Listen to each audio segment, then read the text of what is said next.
si c'est sans abonnement. Je cuis. Comment ça va? Ça va? Ouais, il fait du mal sur les Italiens. J'en avais plein derrière, personne ne m'écoute. N'hésitez pas à me regarder, il faut lire sur mes lèvres. Quand c'est l'Italie, c'est vous normalement. Ouais, je les déteste. Belle lunette, Djibril. Tu vois, sur Jean-Pierre Coff, j'aimais pas trop, mais sur toi, bien mieux. Bien mieux. Bon, ça va tout le monde?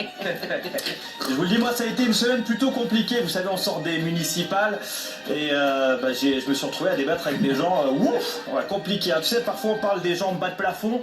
Moi, la semaine dernière, j'ai parlé avec des mecs qui avaient traversé le plafond. Tu vois, c'était assez compliqué. J'ai bien compris qu'avec certains, si tu sors du sport, bon, c'est vite à hors-piste à la Schumacher. Donc, j'ai décidé de ne parler que de sport et on va parler que de foot aujourd'hui. Ah, voilà. Alors, il y avait de l'actu foot? Eh oui, alors comment ne pas commencer par Kylian Mbappé, évidemment. Alors vous avez tous vu que le staff médical du Real Madrid s'est trompé de jambe. Ça c'est génial. Comment tu peux te tromper de jambe? Bon, à la limite sur Kolo Muani, il a deux pieds gauche, ça peut porter à confusion. Mais sur Kylian Mbappé, quand même. Voilà, ce qui est sûr, c'est que je reviens vers toi, mais ça ne serait jamais arrivé de Djibril. Ça, parce que toi, quand tu te blessais une jambe, c'était clean. Tu vois, tu faisais les choses bien. Tu sais, quand on arrivait, les mecs qui étaient comme ça, monsieur Cissé, c'est quelle jambe? Celle en triangle isocèle, j'imagine? Bon, on y va. Il savait faire à l'époque. Il n'empêche que Kylian Mbappé, lui, a bel et bien joué hier face au Brésil et il n'avait pas l'air blessé. Le match joué aux États-Unis. La Coupe du Monde, c'est dans 3 mois, donc il faut bien qu'ils comprennent un peu à quoi ressemble le football là-bas. Je crois qu'ils en ont besoin, vu qu'ils ont emmené les attaquants de Team USA s'entraîner au stand de tir. Donc tu vois, ils sont pas encore réglés.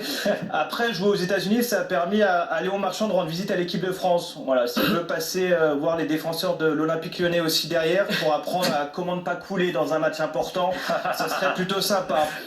Pour le match, en tout cas, belle victoire des Bleus 2-1. Alors moi, je peux pas m'empêcher de parler de la réalisation de ce match. C'est quoi ça? Il y avait une caméra qui se baladait.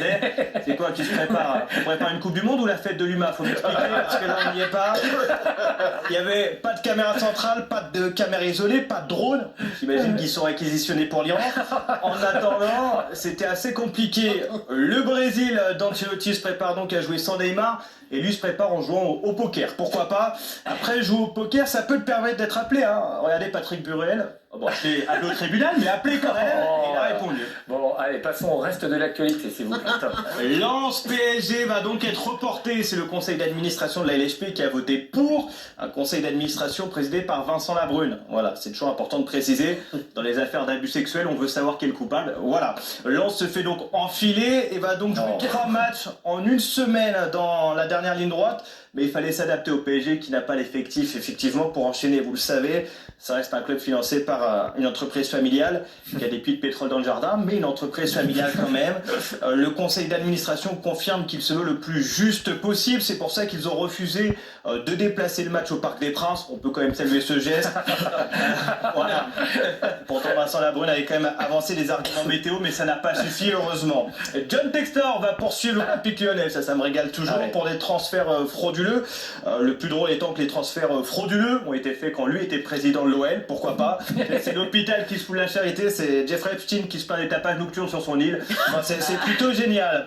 Et puis on finit avec Michael Yodra, vous vous souvenez, le joueur de tennis qui a dit « Les jeunes filles sont plus pleureuses que les garçons dans le sport ».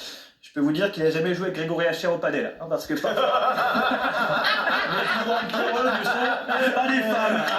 Très bon, bravo Tom. Le sans abonnement de Tom Chiavarello, évidemment, c'est tous les vendredis.